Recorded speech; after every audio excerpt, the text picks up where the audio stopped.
नमस्कार मैत्रिणींनो, मी सुरेखा हिरकणी डायरीमध्ये मनापासून स्वागत करते. आज आपण बनवणार आहोत व्हेज कटलेट, जे ट्रेनमध्ये येतात ना, जे आपल्याला खूप आवडतात तेच. त्यासाठी मी इथे घेतलेले आहेत 2 बीट, 5 ते 6 गाजर, 1 फ्लॉवर, वाटाणे जे आपण फ्रोझन करून ठेवलेले, ते साधारण 1-1.5-2 वाटी घेतलेले आहेत आणि 2 शिमला मिरची. हे छान चॉपरने चॉप करून ठेवलेले.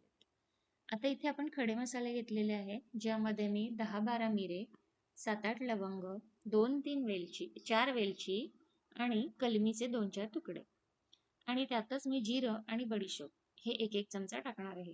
हे छान मी परतवून घेतलेले आहे. याचा एक सुगंध यायला लागला की आपण गॅस बंद करून हे थंड करायला ठेवणार आहोत. कटलेटची जी टेस्ट आहे ना, ती याच सिक्रेट मसाल्याने येते. आता पुढे आपण एक पळी तेल टाकलेलं आहे. त्यामध्ये 1 चमचा जिरं टाकलेलं आहे आणि त्यामध्येच आपण इथे जे वाटाणे चॉप करून ठेवलेले ते मी इथे परतून घेणार आहे. आता वाटाणे आपण फ्रोझन करून ठेवलेले म्हणजे ते त्याही वेळेला एक 2-4 मिनिटं आपण बॉईल केलेले.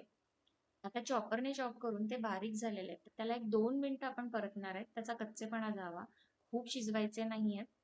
पण मग त्याला आपल्याला परतून घ्यायचंय. चवीपुरतं त्यात मीठ घातलेलं आहे आणि जी शिमला मिरची आपण चॉप करून ठेवलेली ती देखील मी इथे घातलेली आहे. आणि याला एक 2 मिनिटं परतून आपण त्याला काढून घेणार आहोत. आता हे एक-एक जिन्नस मी इथे परतवणार आहे, कारण कढई लहान आहे आणि सगळ्या वस्तू छान परतल्या गेल्या पाहिजे म्हणून. आता नेक्स्ट इथे मी टाकते आहे फ्लॉवर. जो फ्लॉवर आपण चॉपरने चॉप करून ठेवलेला. हे बघा.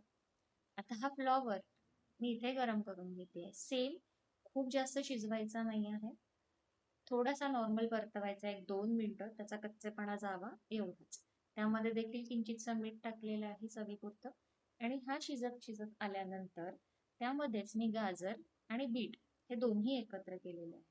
आता या तिन्ही वस्तू मी छान एक 2 ते 3 मिनिटं परतवून घेते आहे. परतून झाल्या की मी या देखील काढून ठेवणार. हे बघा. गाजरही इथे छान मी चॉपरने चॉप करून घेतलेलं आहे. बीट देखील घेतलेलं आहे. आता या वस्तू जर मुलांना कच्च्या खायला दिल्या ना, तर ते खात नाहीत. मग मुलांनी खावं म्हणून आणि मार्केटचं आणून किती देणार?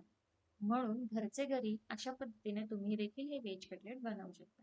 बरं आता इथपर्यंत व्हिडिओ पाहिला आहात, तर चॅनलला सबस्क्राईब करायला विसरू नका. असेच नवनवीन रेमेडीज आणि रेसिपीज आपल्या चॅनलवरती येत असतात. व्हिडिओ शेवटपर्यंत बघा. कटलेट खूप सोपी आहेत. यामध्ये मी 1 पळी चमचा तेल टाकलेलं आहे. परत हे छान व्यवस्थित शिजवून घेतलेलं. कलर बघा किती सुंदर आलेला आहे. बीट आणि गाजर यामुळे. आता यामध्येच मी हे वाटाण्याचं जे आपण शिजवून ठेवलेलं ते देखील मिक्स करते. याला मी 1-2 मिनिटं छान व्यवस्थित मिक्स करणार आहे आणि छान शिजवून याला सुद्धा बाजूला काढून देणार आहे. आता ह्या सगळ्या वस्तूंचे कलर बघा किती छान आलेले आहेत. कोण खाणार नाही? मुलांना असे कलरफुल वस्तू किती आवडतात. हे बघा. आता याला मी बाजूला काढून ठेवते आहे. छान याला व्यवस्थित एकजीव केलेलं आहे मी. यामध्ये आपल्याला मीठ देखील घालायचंय कारण आपण प्रत्येक वस्तूमध्ये थोडं-थोडं मीठ घातलेलं आहे. आणि हा जो आपण जिन्नस आपण भाजून ठेवलेल्या याचा आपण छान दळून घेतलेला आहे. त्याचा पावडर तयार करून घेतलेला आहे. आणि कटलेटचा जो सिक्रेट मसाला आहे तो हाच. याच्याने जी तुम्हाला मार्केटचे कटलेट मिळतात ना ट्रेनमध्ये सेम चव येईल. एकदा या पद्धतीने करून बघा. आता हा मसाला मी इथे त्या जिन्नसमध्ये मिक्स करते आहे आणि चवीपुरता एक्स्ट्रा मीठ देखील घालते आणि छान मिक्स करून याला आपण बाजूला ठेवूया. आता इथे परत दुसरी तयारी. हे जे जिन्नस मी तुम्हाला दाखवले या व्यतिरिक्त आपल्याला 4 बटाटे देखील लागणार आहेत. जेवढं तुम्ही मटेरियल घ्याल त्या हिशोबाने तुम्ही बटाटे घ्यायचे आहेत. हे बघा.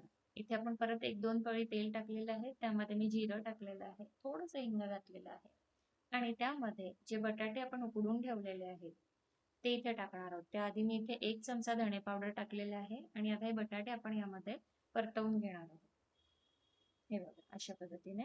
हे 4 बटाट्यांचे छान मी मस्तपैकी किसणीने किसून घेतलेले आहेत. तुम्ही पाहिजे तर हाताने फोडा, पण मग ते व्यवस्थित होत नाही. त्यामुळे आपण किसून घेतले. त्यामध्ये मी 1 चमचा कसुरी मिरची टाकलेली आहे. त्याने रंग छान येतो.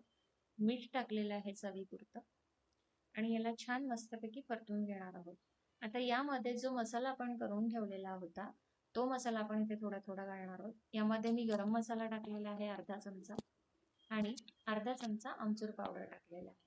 आणि हा जो आपण मिक्स करून ठेवलेले होते, हे सगळ्या भाज्या आपण यामध्ये थोड्या थोड्या करून मिक्स करणार आहोत. कारण आपल्याला हे बटाटे आणि या भाज्या सगळ्या एकजीव करायच्या आहेत.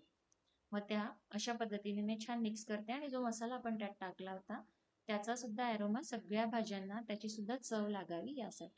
हे बघा मीठ टाकलेलं आहे मी इथे आणि या छान व्यवस्थित मिक्स करून आपण याला थंड करायला ठेवणार आहोत. आता ही झाली आपली कटलेटची भाज्यांची तयारी, जे आपण छान रेडी करून ठेवलेले आहे. आता नेक्स्ट आपल्याला इथे करायचं आहे ब्रेड क्रम्स. कोटिंगसाठी बाइंडिंग यावी, कटलेट तयार व्हावे शेपमध्ये, यासाठी आपल्याला इथे ब्रेड क्रम टाकायचे आहेत. मी इथे 10-12 ब्रेड स्लाइस घेतलेले आहेत, त्याचे मिक्सरला वाटून घेतलेले आहेत, त्याचं असं पावडर केलेलं आहे छान आणि ते मी इथे मिक्स करते आहे. ब्रेड क्रम्समुळे कटलेटला बाइंडिंग येते, एक क्रिस्पीनेस येतो.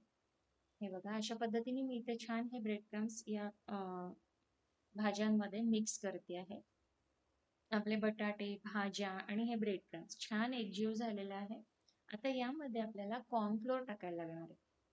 कॉर्नफ्लोअर मी इथे किमान 2-4 चमचे टाकते आहे. 4 चमचे कॉर्नफ्लोअरने छान व्यवस्थित त्याला बाइंडिंग येते. एक कोरडेपणा त्या भाज्यांना येतोय कारण बटाट्यामुळे थोडासा ओलसरपणा आलेला, त्यामुळे आपण इथे कॉर्नफ्लोअर टाकलेला आहे. आणि अशा पद्धतीने छान त्याला एकजीव करायचं आहे. एकदम मस्त ते एकजीव होतं. त्यानंतर तुम्ही याचे पाहिजे त्या शेपमध्ये गोळे तयार करू शकता. तुम्हाला पाहिजे तर हार्ट शेप करा, जसे मिळतात आपल्याला तशा पद्धतीने तुम्ही याला वेगवेगळे कटरने किंवा डायरेक्ट तुम्ही हाताने याला शेप देऊ शकता. याला मी देखील छान मस्त हाताने शेप देऊन कटलेट बनवून घेतलेले आहेत. आता कटलेटला आपल्याला पुढची स्टेप आहे मैदा. मी इथे 4 चमचे मैदा घेतलाय, त्यात थोडं थोडं पाणी करून त्याची एक स्लरी तयार केलेली आहे, जी खूप पातळ नाही आणि खूप घट्ट देखील नाही. हे बघा अशा पद्धतीने मी इथे मैद्याची जी आहे ती स्लरी तयार करून घेतलेली आहे. यामध्ये किंचित चिमूटभर तुम्ही मीठ घालू शकता. ठीक आहे. आता या स्लरीमध्ये आपण जे कटलेट तयार केलेले आहेत ते आपण बुडवणार आहोत. पण ते यात बुडवल्यानंतर त्याची कोटिंग करण्यासाठी आपल्याला परत ब्रेड क्रम्स लागणार आहेत. तर मी परत 10-12 ब्रेड घेतलेले आहेत आणि त्याला मिक्सरला मी ब्रेड क्रम्स तयार करून घेतलेत. हे बघा अशा पद्धतीने माझे तेवढ्या मिश्रणामध्ये एवढे कटलेट तयार झालेले आहेत. आता हे एका वेळेला तर काही खाणार नाहीये, मी याला फ्रोझन करून ठेवणार, ते दाखवते तुम्हाला पुढे. आता बघा हे अशा पद्धतीने मी स्लरीत बुडवले आणि त्याला ब्रेड क्रम मध्ये टाकलेलं आहे. बस अशा पद्धतीने आपल्याला सगळी कोटिंग करून घ्यायची आहे सगळ्या कटलेट्सना. हे बघा असे दोन्ही बाजूने छान ब्रेड क्रम्स त्याला चिटकलेले आहेत. आपण पाहिजे त्याला परत एकदा मैद्याच्या स्लरीमध्ये टाकून परत ब्रेड क्रम्सने कोटिंग करू शकतो. अशा पद्धतीने मी सगळे कोटिंग करून घेतलेले आहेत. बघा किती छान दिसत आहे. आता हे आपल्याला स्टोअर करायचे. मग मी एक एअरटाईट कंटेनरमध्ये बटर पेपर टाकलाय आणि त्यामध्ये हे सगळे कटलेट्स भरून ठेवलेले आहेत. आता तुम्हाला दाखवते तळून. हे बघा कढईमध्ये मी तेल छान गरम करून घेतलेलं आहे आणि त्यामध्ये आपण कटलेट टाकणार आहोत. आपल्या भाज्या सगळ्या शिजलेल्या आहेत, म्हणजे कटलेट ऑलमोस्ट शिजलेले आहेत. त्याला आपल्याला फक्त क्रिस्पी येईल एवढे तळायचे आहेत. अगदी 2 ते 3 मिनिटांमध्ये हे काम होतं. हे बघा अशा पद्धतीने छान आलटून पालटून आपण हे कटलेट तळून घेतलेले आहेत. एकदम छान क्रिस्पी आणि टेस्टी दिसत आहेत ना, एकदम यमी. कशाला मुलं बाहेरचं मागतील जर तुम्ही घरात करून दिलं तर, तेही अगदी सोप्या पद्धतीने, हायजिनिक पद्धतीने. घरचं तेल आपल्याला माहितीये की कसं वापरतो आहे. मग तुम्ही कधी बनवताय? बनवा आणि तुमचे अनुभव माझ्यासोबत नक्की शेअर करा. अशाच नवनवीन रेसिपीज आणि रेमेडीज आपल्या चॅनलवरती येत असतात, तेव्हा हिरकणी डायरीचा हिस्सा बना आणि व्हिडिओ आवडला असल्यास लाईक, शेअर, सबस्क्राईब करायला विसरू नका.